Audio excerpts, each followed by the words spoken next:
তো দেখা হতো, আমি পাড়ায় আসতাম। আমি পাড়াঘাটায় যেখানে কাজ করতাম ওখানে থাকতাম, 3 মাস ওখানেই ছিলাম। বাড়িতে যখন ও এসছে, একটাই তো ঘর, আমরা ও কোথায় থাকবে, আমি থাকবো কোথায়, মা বাবা কোথায়। তো কারখানা কাজ করতাম, ওখানেই থাকতাম। আমাদের 3-4 দিন কাজ হয়নি, তো পাড়ায় আসছিলাম। পাড়ায় এসেছি, 2-3 দিন ধরে বলছে বাড়িতে কাজে যাওয়ার কথা বলেছিলাম, যাবে? আমি বলছি, হ্যাঁ যাবো, যখন বলেছে তখন তো যাবো। হাউস কিপিং কাজ বলেছিল, এখানেও হাউস কিপিং কাজে আমাদের নাইটে 10 জনের টিম ছিল। আমি ছেলে জোগাড় করতাম, ও সুপারভাইজার।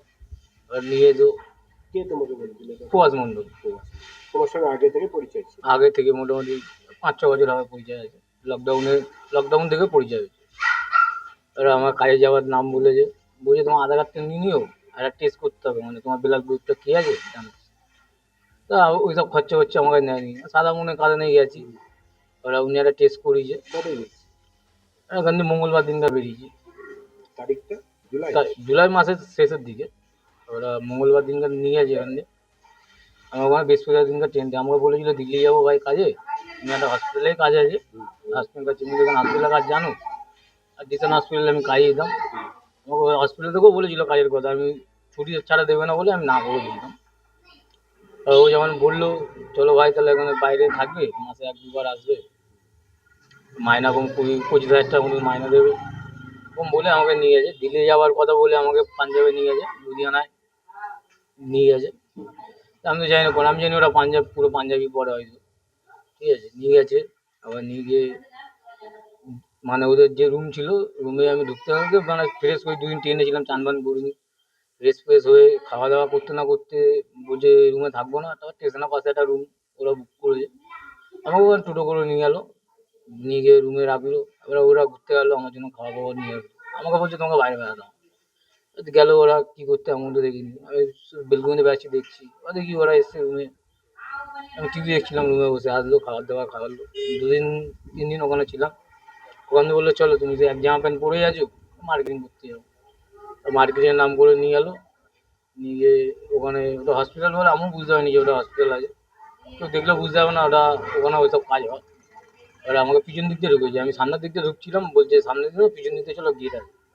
সাকিব বলে একটা ছেলে গেছিলো আমার সাথে, ও পিছন দিক দিয়ে নিয়ে গেছে, নিয়ে ঢুকিয়ে দিয়ে চলে এসছে।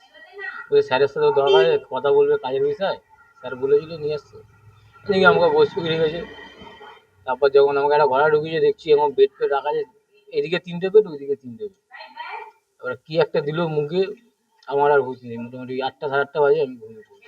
যখন হুঁশ এসছে তখন দেখি স্যার মুখে পাইপ ফাইপ ঢোকানো, ঠিক আছে, এইখানটায় ব্যথা ব্যথা করছে। এবার ঘাপ করে হাত দিয়ে দেখছি এখানে এত বড় টিক্স।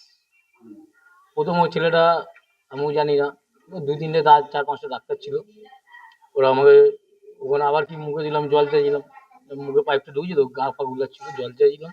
আবার মুখে একটা সিসি থেকে ভেঙে কি ঠেকিয়ে দিল এখানটায় চোটে।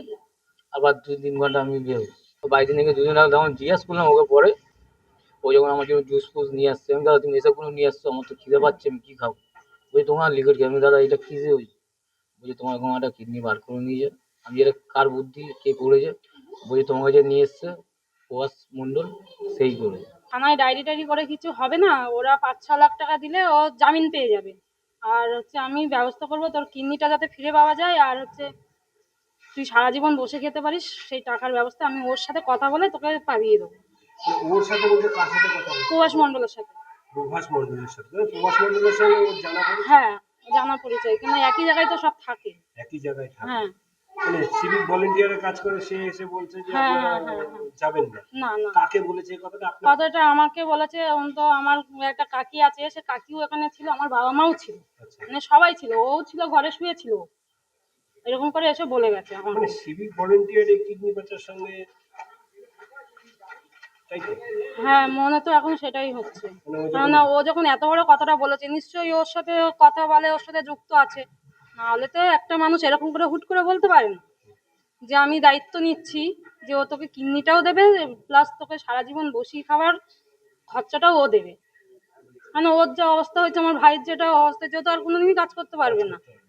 এবার মেন কথা হচ্ছে আমার বাবা যা কাজ করে সবই আমার মায়ের পিছনে বেরিয়ে যায়, ডাক্তার ওষুধ টষুধে সব বেরিয়ে যায়। এই আমার মোটামুটি সংসার, আমরা থাকি ভাড়া বাড়ি, সংসার চালাই। এই এখন এর যে অবস্থা হয়েছে, এখন ও ওই অবস্থায় ও ওই কথাটা বলে গেছে যে তোর কিডনিও আমি ফেরত এনে দেবো, প্লাস আবার তোর সারা জীবন বসিয়ে যেতে খেতে পারিস, ওর সাথে মানে কথা একজন বলে civic volunteer এসে হ্যাঁ কথা বলে যাচ্ছে। হ্যাঁ ওর নাম উঠে আসছে লক্ষণ বিশ্বাস। লক্ষণ ঘোষ। এ কোথাকার সিভিক ভলেন্টিয়ার? আমাদের সাউথ বিধাননগরে। সাউথ বিধান। সাউথ বিধাননগর এরা হচ্ছে প্রবীর সর্দারের ডান হাত। আচ্ছা। প্রবীর সর্দারের মেন খাস লোক হচ্ছে তারক দাস, তার নেতৃত্বে এরা এইসব গুন্ডামি মস্তানি তোলাবাজি রাজনীতি সব করে বেড়ায় দীর্ঘদিন। সেই এখন সেটাই চালিয়ে যাচ্ছে এরা। এই তো কিডনি পাচারের সঙ্গে যুক্ত একদম। তো সেটাই আমরা শুনলাম, মিডিয়ার মধ্যেও শুনলাম, সেটাই জানলাম। আপনারাও দেখাচ্ছেন জিনিসটা, নিউজে দেখছি আমরা। আর এই লক্ষণ বিশ্বাসের আদতে লক্ষণ বিশ্বাস কি করতো এখানে, আর কোথায় থাকতো? এখানে থাকতো, এখানেই 2 নম্বর গলিতে ওর বাড়ি। এখন থাকে বর্তমান শ্বশুর বাড়িতে, যাওয়া আসা করে প্রত্যেক দিন। শ্বশুরবাড়ি কোথায়? শ্বশুরবাড়ি খাসমহল। খাস। এই লক্ষণ বিশ্বাস এখানে কতদিন ধরে সেই সিভিক ভলেন্টিয়ার ইয়ে করছে? কত 10-15 বছর হবে। 10-15 বছর। আর এখানে তারপরে ওই তৃণমূল জামা থেকে। তৃণমূল জামা। হ্যাঁ, এখানে যে লোকাল যে কাউন্সিলর ছিল তৃণমূলের প্রবীর সর্দার, তার নেতৃত্বেই চলতে গেলো। মানে এটা হুমকি দেখানোর মতো অবস্থা আর কি, যাতে কেস টেস না হয়, যাতে লোক জানাজানি না হয়, সেই জন্য ধামা চাপা দেওয়ার চেষ্টা একটা।